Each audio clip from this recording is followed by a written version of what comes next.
Uh, we got a lot of good performances individually, obviously, that turns out to be a great team win. What's up? What you doing up here? Okay, fair enough. um, but like I said, a lot of good individual performances that turned into a really good team performance. First of all, I commended our guys.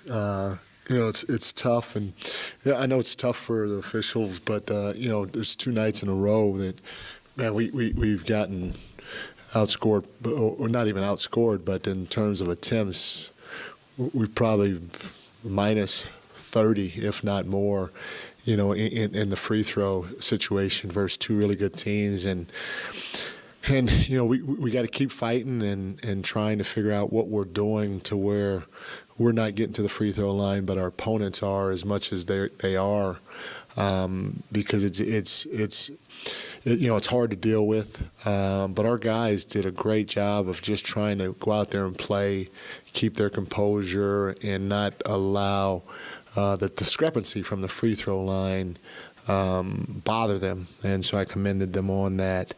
But the bottom line is, these last two games, our guys were great defensively. It was a 2-point ball game in the second quarter, late in the second quarter, and we got 3 stops to finish that first half or the second quarter. And then the start of the third, we got, I think, 5 stops in a row to start the third. And that's 8 stops in a row. And as dangerous as we are in terms of scoring the basketball, if we get, if we have situations where we're getting 8 stops in a row throughout the course of a ball game versus any team, there's a chance we can blow that thing open. And it goes from a 2-point ball game to a 10-point ball game because of the 8 stops in a row. From a 2-point to a 10-point lead because of the 8 stops in a row. I mean, Keegan, phenomenal. 2 charges. We haven't had somebody take 2 charges in a game in a long time. He just sticks his body out there and gets ran over. Keon, 8 deflections. I mean, not only that, he's 6-0 as a starter. He's done a heck of a job for a guy that's been that was a two-way guy up until the halfway point this year. To get 8 deflections in a game, where you play 28 minutes, even if you played 48 minutes, that's an amazing thing to do. Just a heck of a job by Keon to get the 8 deflections on top of that, 3 steals. Chris Dorte, he came off the bench and gave us a lift on both ends of the floor. They're a fast break team. They ended up with 6 fast break points.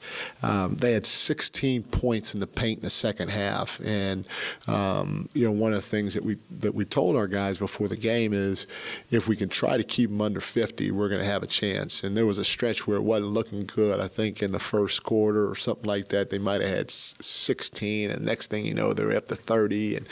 But we ended up doing a better job towards the end of the second. And so, bless you. So for us to be able to protect the paint and then still try to get out the shooters was pretty good. But again, offensively, we tried to play with pace. We had 16 fast break points, which was great.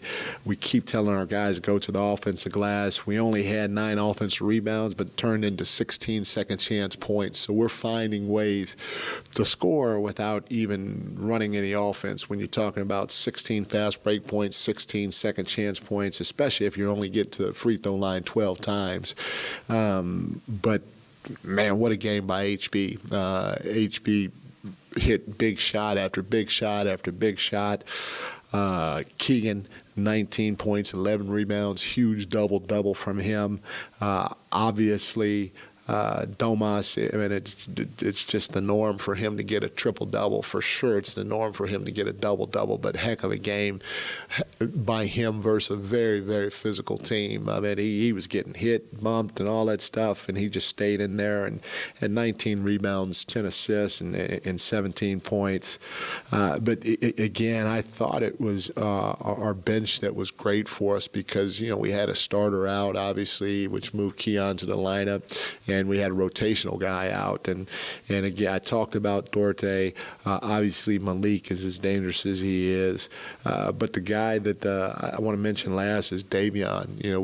We talk about, again, prior to last night, our lack of sprays getting off the ball and how we're averaging about 11 a game. Last night we had a bunch. Tonight we ended up with 19 sprays. We were 11 for 19 in sprays. And I keep saying it, if we touch the paint, we get off it like that, I mean, with the way we shoot, that's a horse shot, and we were 11 for 19. I don't know what that is, but I know that's over 50%. You're shooting over 50% from the three-point line on 19 attempts. You got a good chance to win if you can sit down and guard somebody for a little bit. And Davion was fantastic.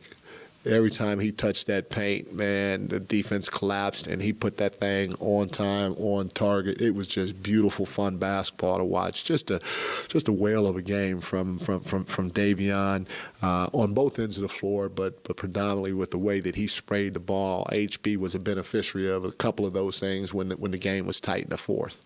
I mean, there's a lot that goes into it. It comes down to feel. Kevin gives us a lot too, and does it make us better with Kevin or Keegan or HB coming off the bench just to start Keon?